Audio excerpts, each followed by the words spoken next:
All right, we are going to go ahead and get started. Hello, everyone. Thank you for joining us this evening. We greatly appreciate your time. Muy bien, vamos a comenzar. Gracias a todos por estar con nosotros esta tarde. We wanted to give you an overview of the format for today. We're going to introduce ourselves and give a brief overview of the investigation, findings, and next steps. We'll open it up for questions after that. If you have questions while we're talking, please put them in the chat. Queremos darles una lista de los procedimientos del día de hoy. Vamos a empezar con introducciones, nos vamos a presentar cada uno. Luego les daremos el reporte o informe de hallazgos y luego tendremos una sección para preguntas. Por favor, escriban sus preguntas en la caja de texto, chat. If you would like to use closed captions, you can click the CC button on the bottom bar. Si les gustaría utilizar los subtítulos, por favor utilicen el icono de CC que está en la parte de abajo de su pantalla. If you would like to access an interpreter in American Sign Language or Spanish, you can click the interpretation button marked with the globe icon on the bottom bar, choose your interpreter, and press start. I am now going to pause and enable this function. Si quisieran utilizar intérprete, por favor utilicen el icono de traductor en la barra de abajo de la pantalla y seleccionen su lengua preferida. Ahora voy a iniciar este.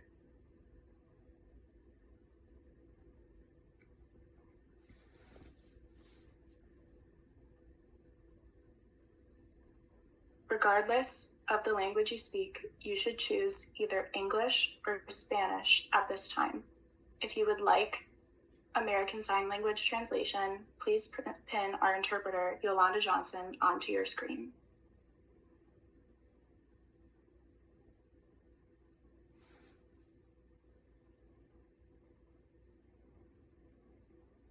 Before we begin, we wanted to let you know that only the Department of Justice will see the questions you post. No one else outside of the Department of Justice team will see them.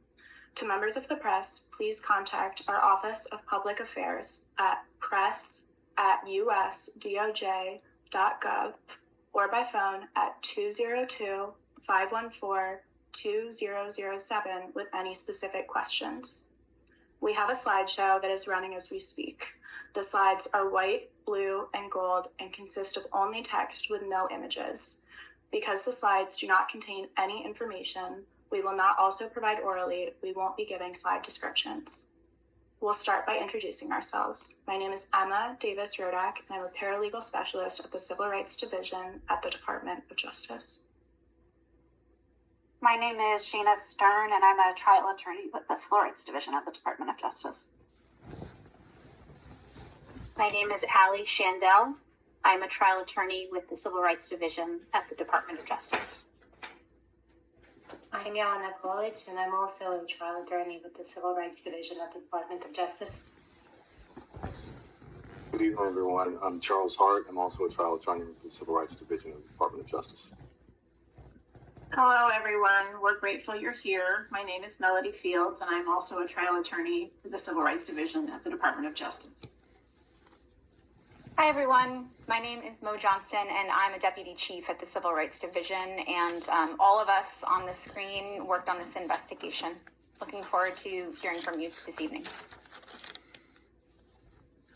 Thanks, Matt. As you may know, the Department of Justice issued a public findings report explaining our conclusions that Oklahoma, Oklahoma City, and the Oklahoma City Police Department are violating federal civil rights laws. Tonight, we will give you an overview of our investigation and talk with you about some of the main takeaways from our findings.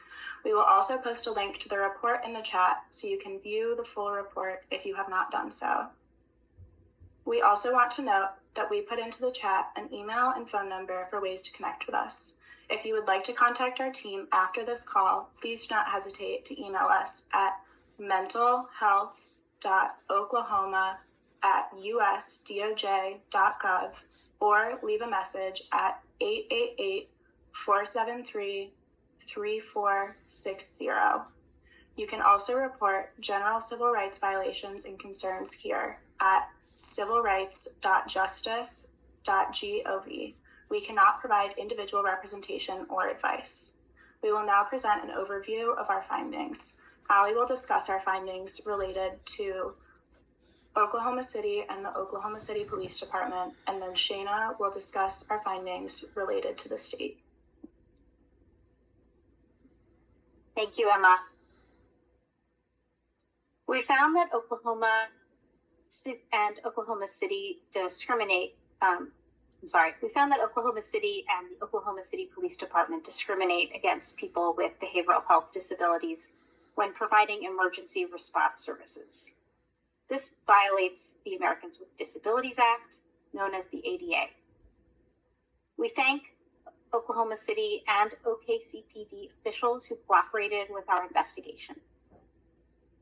People with behavioral health disabilities have the right to participate in and benefit from the city's emergency response system, and the city and OKCPD must make reasonable modifications to their policies and practices to avoid discrimination on the basis of disability.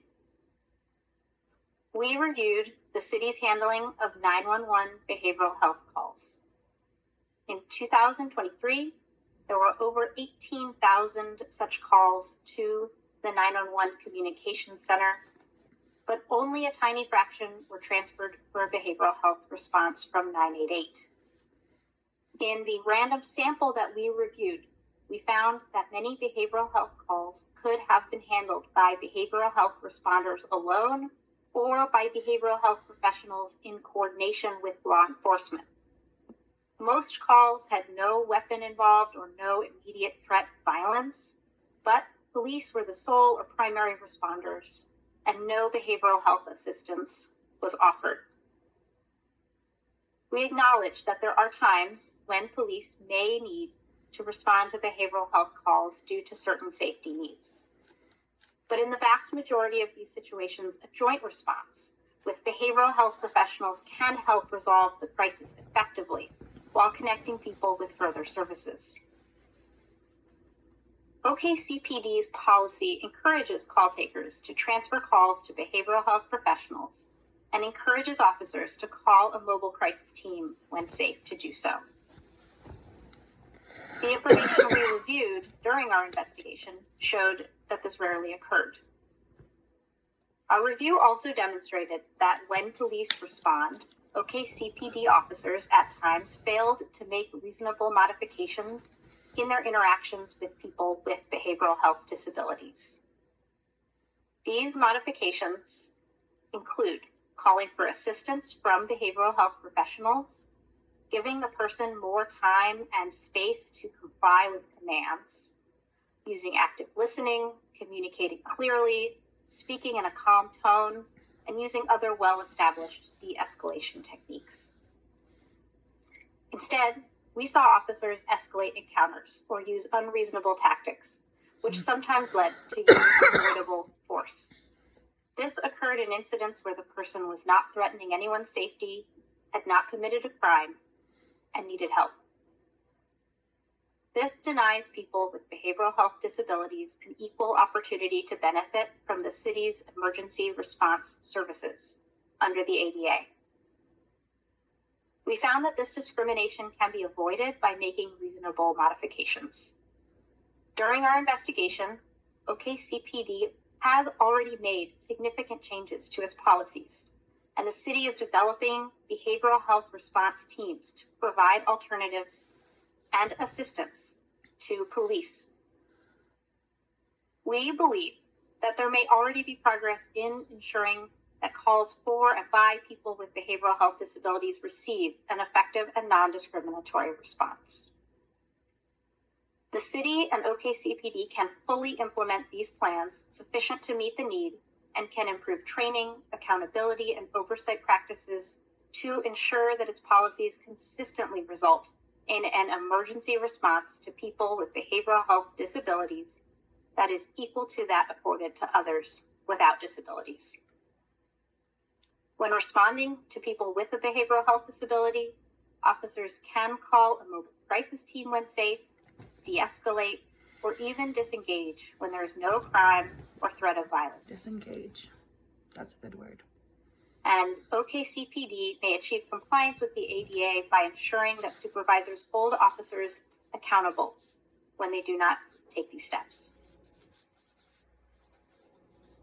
We also believe that the state and the city can improve existing collaboration to ensure that the behavioral health and emergency response systems work together to prevent unnecessary police response to behavioral health calls. I will now turn it over to Shayna to discuss our findings related to the state of Oklahoma. Thanks, Allie. And before I get started on providing an overview of our findings with respect to the state, we are having some technical difficulties with the chat that we are working on, so please bear with us. So as many of you may know, in addition to investigating Oklahoma City and the Oklahoma City Police Department, we also investigated the state's behavioral health service system for people in the Oklahoma County area. We thank the state for cooperating with our investigation and providing access to staff, documents, and data. The ADA requires that people with disabilities receive services in the community to the extent possible, so long as they do not oppose community-based services and are appropriate for those services. We found that Oklahoma fails to provide sufficient community-based services to adults with behavioral health disabilities in the Oklahoma County area. As a result, people with behavioral health disabilities are unnecessarily institutionalized in psychiatric hospitals, residential care facilities, or nursing homes. So first, we found that people with behavioral health disabilities are unnecessarily placed in psychiatric hospitals, residential care facilities, and nursing facilities in the Oklahoma County area. When institutionalized, people may lose contact with their friends, family, and communities, and they may lose their jobs, schools, or housing. Long stays in institutional settings may also diminish people's independent living skills, making it more difficult for them to return to and live successfully in the community in the long run. But these stays are avoidable. This group wants to live in the community and could be successful in the community if they had the appropriate supports. We found that in fiscal year 2023, over 1,600 adults were admitted to Griffin Memorial Hospital, the state-operated psychiatric hospital. This was an increase over prior years. We also found that people are spending time in private hospitals such as St. Anthony's, Integris, Cedar Ridge, and Oakwood Springs. In 2023, over 4,700 adults were hospitalized for behavioral health reasons in private psychiatric hospitals or units in the Oklahoma County area. Over 1,000 people spent 2 weeks or more in a private psychiatric hospital or unit, and nearly 300 adults were admitted at least 5 times to private psychiatric hospitals between September 2021 and November 2023. In addition to hospitalization, we found that people are having long-term stays in institutional settings such as Oklahoma County's large residential care facility called the Harbor, and one of over 30 nursing homes in Oklahoma County.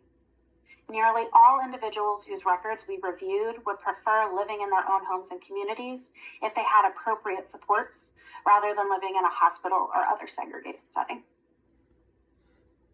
Instead of unnecessarily segregating people with behavioral health disabilities in these institutional settings, the ADA requires Oklahoma to provide services in the most integrated setting appropriate for the individual. That means the setting where the person has the most opportunity to also be around people without disabilities. There are some behavioral health services that have been shown to help people who have behavioral health disabilities and have had a hard time remaining stable. With these services, people with behavioral health disabilities who are confined to institutions could be successful in transitioning back to their communities. These services include ongoing intensive services, such as programs of assertive community treatment known as PACT, or permanent supported housing, and crisis stabilization services, such as mobile crisis teams. I won't go into detail on all of the possible services, but I will explain a bit more about the few I just mentioned. PACT is a service where a team of professionals can support a person wherever they may need it. This could include a therapist, nurse, or case manager coming to the person's house, or meeting them where they're comfortable to help them with things like medication or housing. Permanent supported housing combines long-term, safe, and affordable housing with any services that a person may want or need to live with maximum independence in the community. And mobile crisis teams are teams that can meet a person in crisis wherever they are in the community to help de-escalate and stabilize a crisis and connect the person with follow-up services afterward. We've seen these services change lives for the better for people with behavioral health disabilities and their families. But we found that while Oklahoma does offer these services in Oklahoma County, they are not offered in sufficient quantity, consistency, or intensity to prevent unnecessary institutionalization. But the state can reasonably modify its existing behavioral health service system to meet the needs of Oklahomans in the community. Many evidence-based services, such as the ones I just mentioned, are already offered to some people. The state can increase availability and intensity of these services to prevent unnecessary institutionalization. And providing these services in the community is likely to be cost effective, and the state has the existing structure to meet the needs of people in the community. So now I'll pass this over to Yelena to discuss next steps. Thank you, Shana. We hope to work together with the state of Oklahoma, Oklahoma City, and OKCPD officials to develop solutions to the violations we've identified. We will try to reach an agreement with the jurisdictions to resolve the violations we've identified. We want to hear your ideas about what is needed to address our findings in Oklahoma and Oklahoma City. We can't promise that every idea will be incorporated, but we can assure you that we will consider your feedback and your ideas will inform any proposed solution we offer. If we aren't able to reach an agreement with the jurisdictions to resolve the violations, we may pursue other appropriate action like filing a lawsuit. I will now pass to Emma to explain our Q&A portion of the forum.